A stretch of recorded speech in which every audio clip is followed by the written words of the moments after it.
going on, everybody? Bitcoin Chris checking in once again. And I got a request to explain Bitcoin for my Facebook fam out there that don't understand Bitcoin, but, always see me posting about it. So what I'm going to do is I'm just going to give you guys a rundown of what Bitcoin is in general and how it can be different things to different people depending on where you live in this world. So this is probably going to be a 30-minute video. If you want to watch it on 1.5 times to speed it up, feel free. But let's jump right into it. So, what is Bitcoin?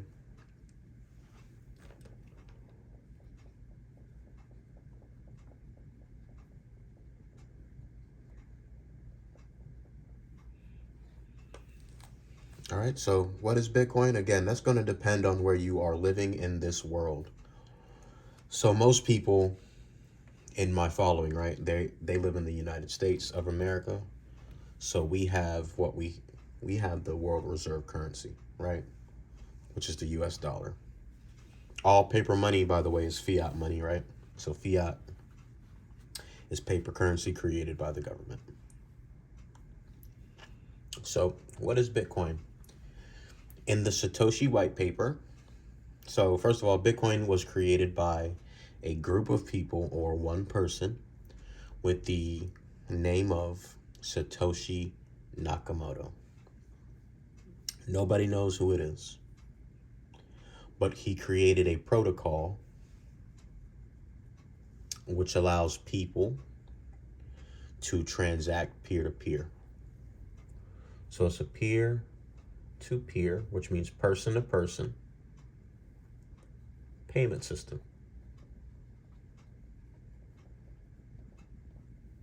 And I'm not going to jump into the technicals with mining and, all the nuances of Bitcoin, because if you're just learning about Bitcoin, we don't need to learn about that right now. We need to learn the basics, right? Learn the foundation. You need to learn about what money is. And what I'm going to do is just break down in a basic, simple, easy way what Bitcoin is to me and what it may mean to other people, again, in other countries. Peer-to-peer payment system. I'm sure you guys can remember the 2008 financial crisis when the banks failed. 2007, 2008.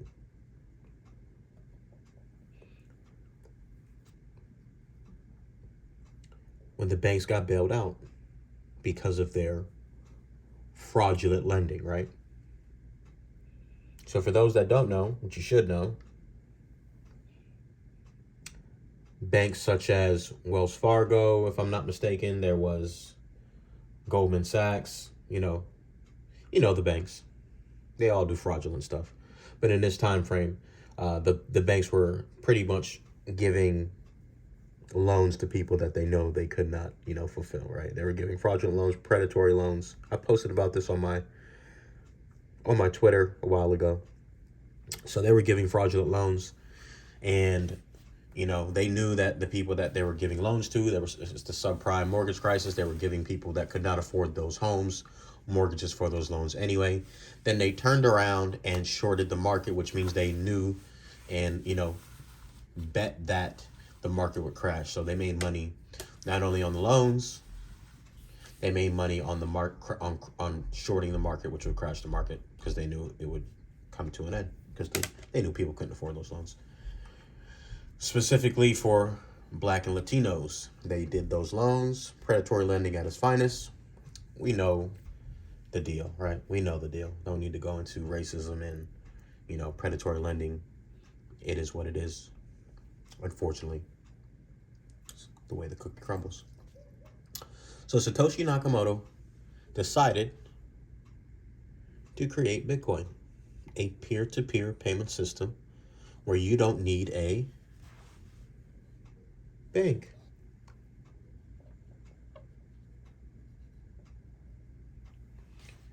Why would he do that? Well, what did I just say, guys? The banks are the reason why the economies failed, because they gave out fraudulent loans. They practice predatory lending, even to this day. Predatory lending. They do fractional reserve banking.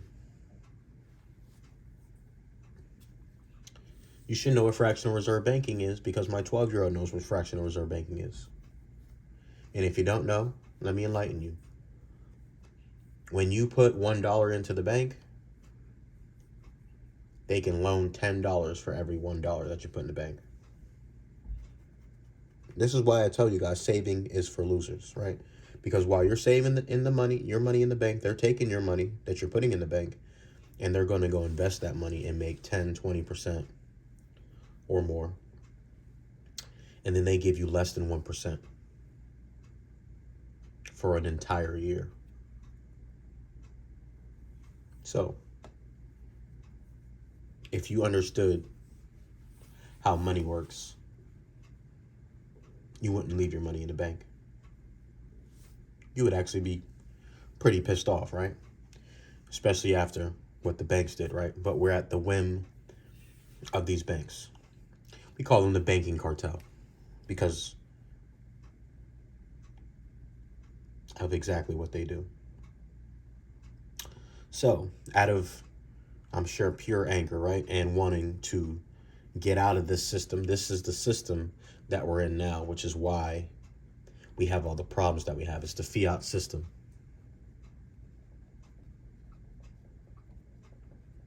The fiat system, which is your dollar bill, your euro, your yen, any fiat dollar bill that can be printed, which is paper money, is fiat. So the banks have the authority, the Feds, the central banks have the authority to print money at will. So the banks pretty much crashed the economy, right? 2008. Satoshi created Bitcoin. 2009, which is a peer-to-peer payment system, which alleviates and eradicates banks because you can become your own bank. And again, the reason is because banks take advantage of us. They lend out your money, give you no money. They give fraudulent loans. They open up bank accounts. I'm sure you guys heard about Wells Fargo not too long ago did the same thing, and Bank of America just got in trouble as well for doing the same thing. They'll open bank accounts to, prop up their numbers, open up fraudulent bank accounts to make themselves look good. They get a slap on the wrist, a nice fine, a nice baby fine, and then they're still in business, right? Fiat system is corrupt. Fiat system is corrupt by nature when someone can print the money out of thin air and we have to go to work for money. Right? So, Bitcoin, there's only 21 million that will ever be created. And because it's a peer-to-peer digital payment system, there are these things called nodes where people run nodes. And the node is just a, copy of the Bitcoin ledger. It is a ledger, a protocol that is backed by, cryptography. And everyone has the ledger, and these people all over the world, and they can verify transactions. So if I send a transaction A to B, everyone has a copy of that transaction that went from A to B. That way nobody can cheat the system. It's an immutable ledger. Can't be changed. And everyone has a copy. So the Bitcoin blockchain is a ledger that's pretty much you're able to see on transactions, right? And it's immutable and nobody can change it. It's the power of the Bitcoin blockchain. All right, 21 million Bitcoin ever created. One Bitcoin equals 100 million Satoshis. What is a Satoshi? Well, Satoshi Nakamoto created Bitcoin, so the smallest unit of a Bitcoin is Satoshis. Just like how the dollar has cents. This is your cents, right? 10 cents, pennies, so on and so forth. One Bitcoin has Satoshis. Okay? 100 million Satoshis equals one Bitcoin. So Bitcoin is divisible by 8 decimals. So it's pretty much divisible and can be divisible by more places if needed. Right? 1, 2, 3, 4, 5, 6, 7, 8 Satoshis.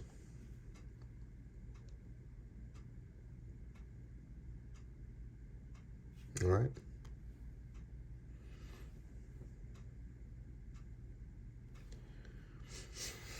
Let's pull up the calculator and see how much $1,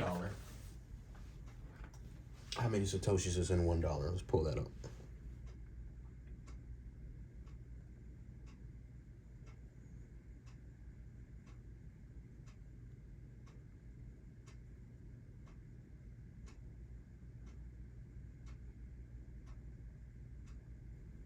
All right, we're dipping right now, but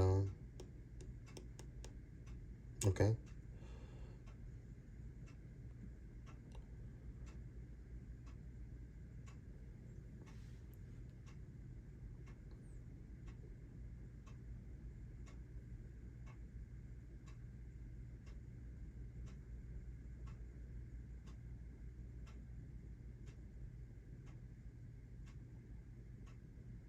Okay, it's not there it is. Okay. Satoshis, aka sats, are another unit of measuring your Bitcoin. A Satoshi is the smallest unit of Bitcoin. Usually, units of Satoshis are generally regarded as readable because they deal mostly in whole numbers instead of fractions. One Bitcoin is equal to 1 million Satoshis, 100 million Satoshis, as I just mentioned. All right, guys. So we can see here that 100,000 Satoshis is pretty much $30.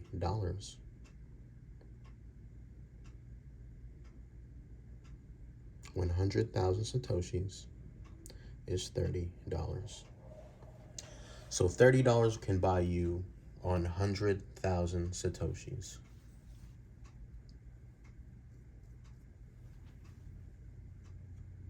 Okay. Now that we got that out of the way, you can buy Bitcoin on Cash App, by the way, guys. So this is Cash App. And you can hit buy. And you can buy Bitcoin right on your Cash App. Now, I want you guys to ask yourselves, why would a major platform that millions of people in the United States use, why would they allow and integrate Bitcoin into their app? Maybe they know something.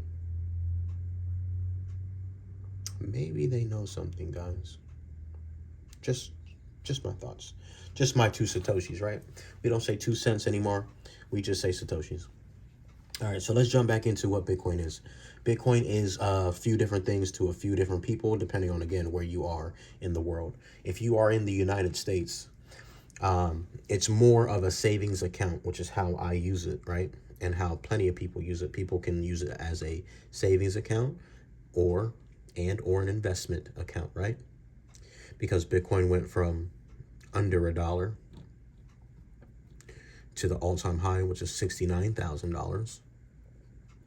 It's the best performing asset on planet Earth ever created. It's the best performing asset, period, right?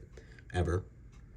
So for it to go from $1 to 69,000, and right now we're at 30,000, or a little bit less than 30,000, 29,600 is what we just saw. We'll just round it up to 30,000. If it went to $1, $69,000, you know, that's kind of a big deal. It's outperformed everything that you probably have heard of as far as investing wise goes, right? So in the USA, when they print money, our dollar goes down in value. Why, you might ask? It's simple: supply and demand. The more of a supply you have, the less of a demand you have. The less of a supply that you have, the more that you have demand. For an example, if I have, what do you guys like so much? What is it that you guys like? Let's just say Jordans, or a purse for the ladies. If you have a Jordans for the men, purse for the ladies, right? Ladies, if you have a one of one Louis purse, right?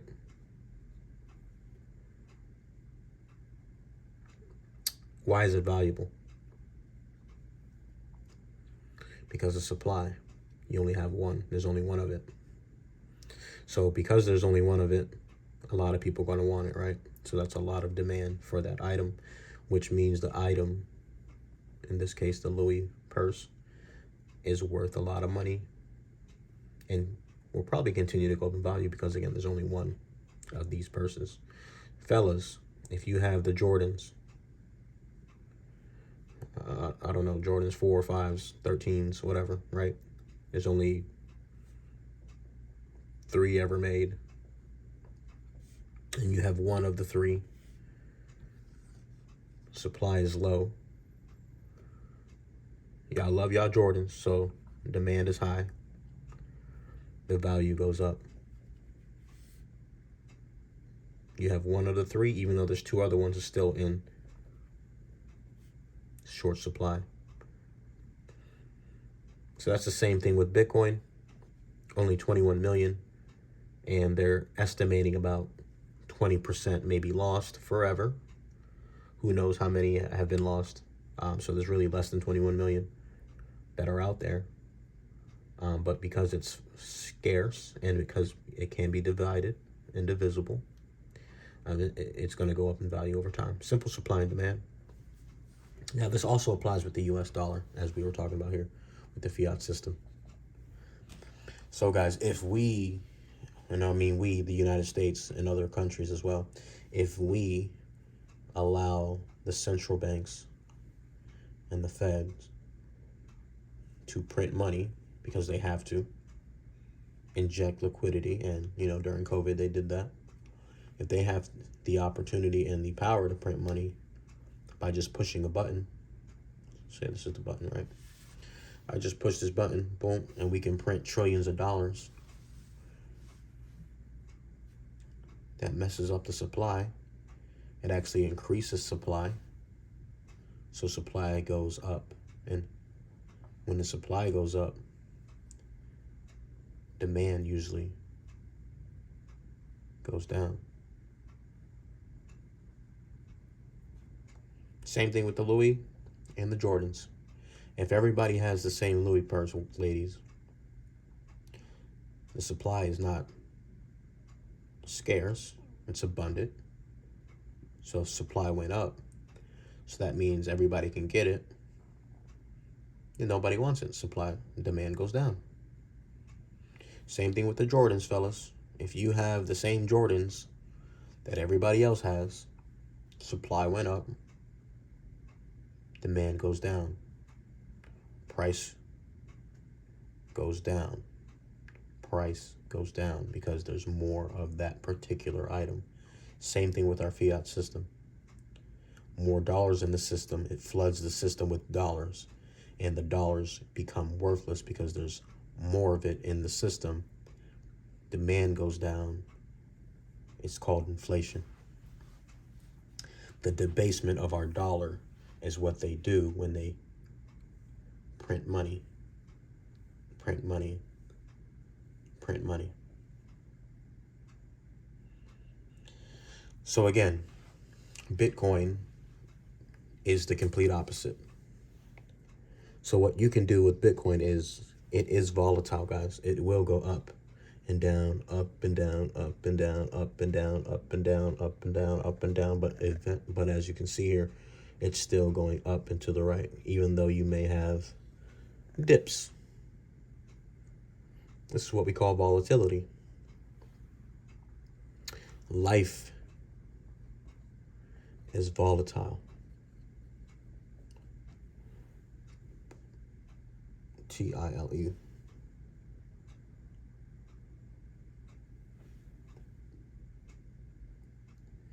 Life has its ups and downs.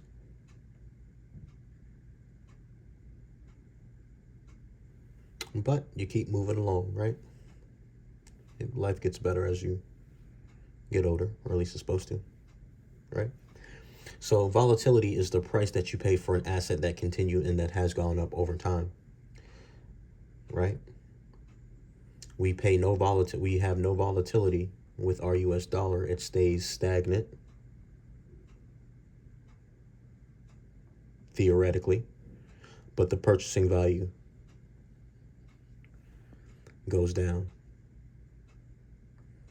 So this is your purchasing power with Bitcoin. This is your purchasing power with fiat. Because once again, the fiat system allows them to print money, to debase the money through supply and demand. And that's what we call inflation. This is why when we go to the grocery store, groceries are more expensive. This is why when we get gas is more expensive. This is why our parents could buy a home for $50,000 back in the 60s, 50s, 70s. And now the same house is worth $250,000, $300,000.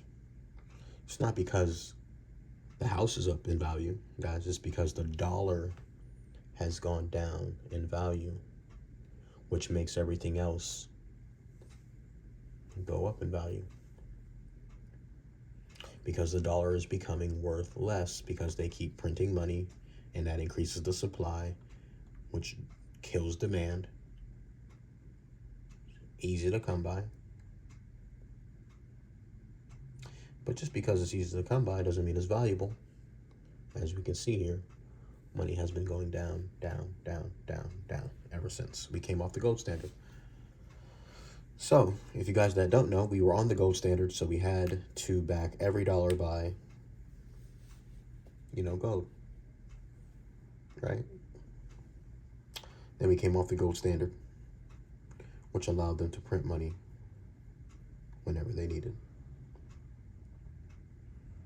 So, all right, so back to what is Bitcoin. Bitcoin is, for us in the United States, it can be an investment vehicle, or it can be a savings account. As I mentioned, I use it as a savings account because if I save in dollars at the bank, they're going to not only lend it out and make more money and pay me nothing, which is not the wisest thing. It's actually pretty stupid to do, especially if you know this and you don't do anything about it and you continue to let the banks take advantage of you, then that is just stupid, right? You got to keep it real, right? Don't be stupid. Do something with your money. Invest it. So instead of you leaving your money at the bank, right, you can invest it in Bitcoin. Because even though it's volatile, that's the price you pay for an asset that's going to continue to go up in value. Or you can leave your money in the bank. That's up to you. But guess what? Your purchasing power will continue to go down in value, which is why life is just so expensive now. Okay, so that's here in the United States. That's how we are privileged enough to be able to buy Bitcoin and to opt out of the system. that has taken advantage of millions, right? And will probably continue to do so as we progress forward. So we opt out of the system with Bitcoin because we understand it's finite. It cannot be printed. There's only a certain amount of number of Bitcoin ever going to be created. Hold on, I got a Bitcoin alert.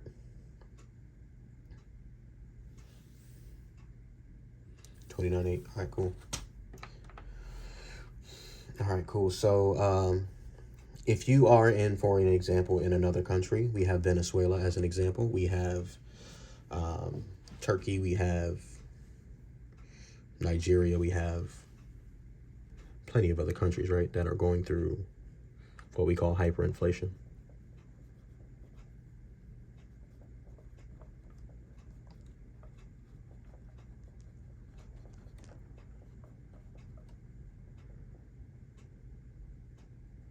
Venezuela, Nigeria. We have, if I'm not mistaken, Turkey. Yeah, the Turkish lira has been going down crazy. Turkey, we have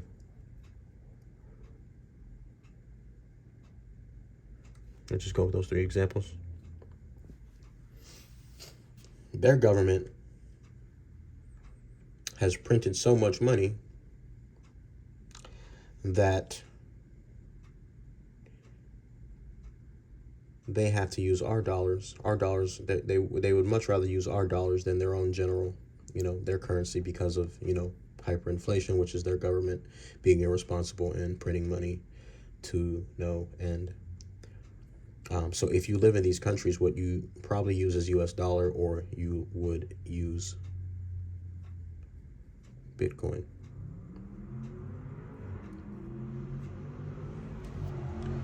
All right? Because of hyperinflation. Highly recommend you guys go look up Turkey's inflation and Venezuela's inflation. So in these countries, they would rather use Bitcoin or the US dollar, because obviously we are, even though we, we're going through our inflationary period, right? The Fed is trying to mitigate our inflation by, tightening up liquidity and, giving higher interest rates, which would stop people from spending money, which would, tighten up the money spending, which would alleviate some inflation.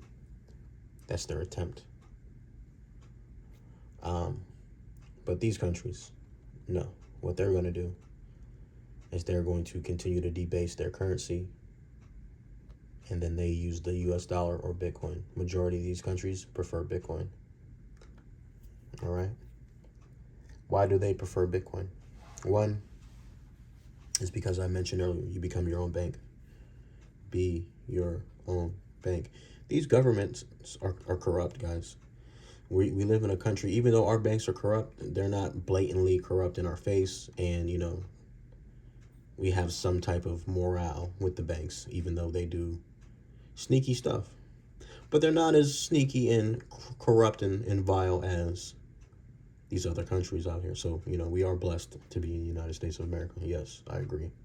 However, it allows you to become your own bank, guys. Why can you become your own bank? Because all you need to do is download a wallet. For an example,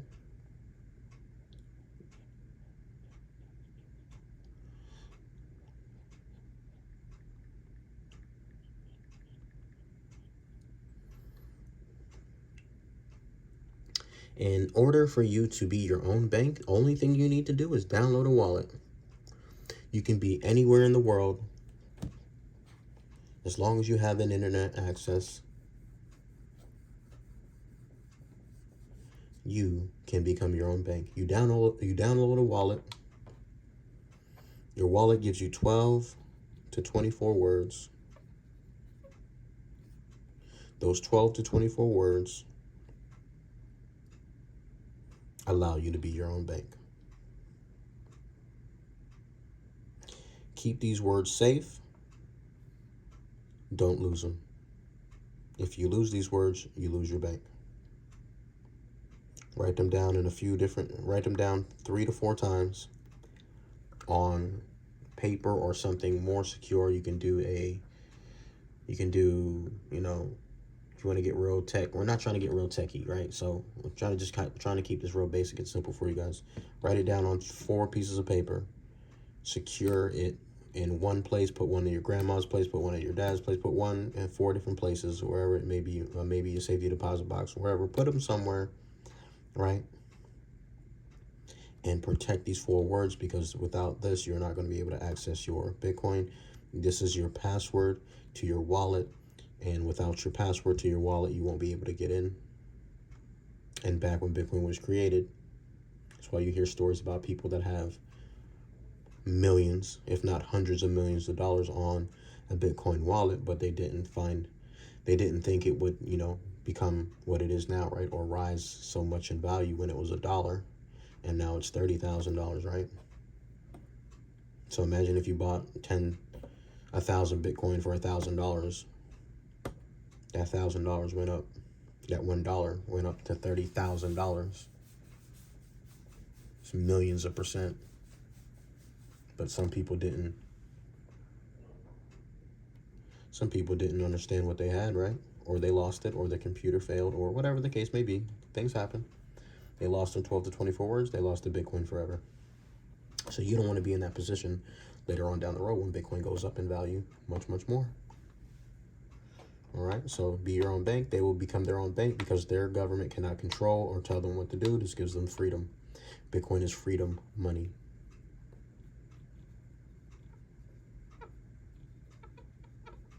Why is it freedom money, guys? Because the banks don't control it. The government doesn't control it. You can send Bitcoin to anybody at any time, at any place, as long as they have their Bitcoin wallet. If you have family in New Mexico or Mexico, it's as simple as send and they receive. Once again, peer-to-peer payment system without the banks. You do Western Union, they're going to charge you a fee. You do MoneyGram, they're going to charge you a fee. So instead of going through these third parties, these intermediaries, right? We're going to eliminate these guys. And you just send it peer-to-peer. You don't need these people to do it anymore. So if you're in Nigeria and you can pay them, you can pay for something in Bitcoin. Because, how are they going to get dollars, right? Some of them can get dollars. Some of them can't. But what they can access is Bitcoin. Bitcoin, anybody can access it. There's no age limit. There's no requirement. There's no ID. There's no judging. There's no racism. Anybody can access Bitcoin as long as you have a phone. That's right. Anybody, whether you agree with them, like them or not, they have access to money because money is a human right. Being able to access money is a human right. There are millions of people here in the United States that are unbanked, but if they had Bitcoin or knowledge of Bitcoin, they can become their own bank. Life-changing for some in these countries. But here in the United States, we use it as an investment. We don't. We're spoiled rotten, right? So we don't see it as a need, which I say all the time. I think Americans are going to be the last, and I mean the masses, right? Because there's a small percentage of people in the United States that actually understand Bitcoin. But I think the masses will be the last to, understand Bitcoin. And they'll get in. You get Bitcoin at the price you deserve.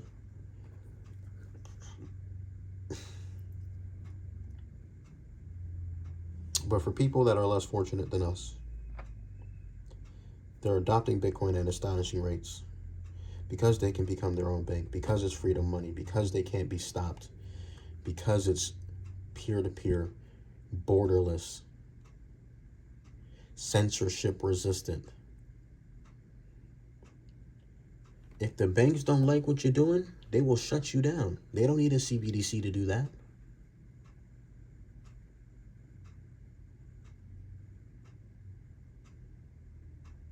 Borderless. I can send it across the border, no permission, no time to wait. The settlement and the transaction happens at once. Okay?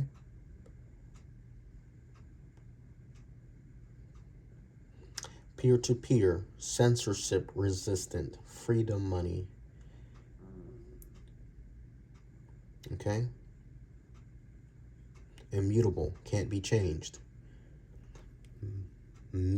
Plenty of nodes around the globe that have a copy of the ledger. It updates every 10 minutes, so every 10 minutes the ledger is updated. There are people that actually, how do you get a Bitcoin? You can buy Bitcoin or create a Bitcoin. How do you create a Bitcoin? You do Bitcoin mining. It's a computer that uses SHA-5256. It's an algorithm, and you try to solve very complex, very complex mathematical problems. And if you solve it, you will be rewarded with Bitcoin. You also can, again, work for Bitcoin, because there's people that pay in Bitcoin, companies that pay in Bitcoin. So you can buy Bitcoin, mine Bitcoin, or work for Bitcoin. Or work for a Bitcoin company, like I said, or like I said, get your dirty fiat and then convert and buy Bitcoin.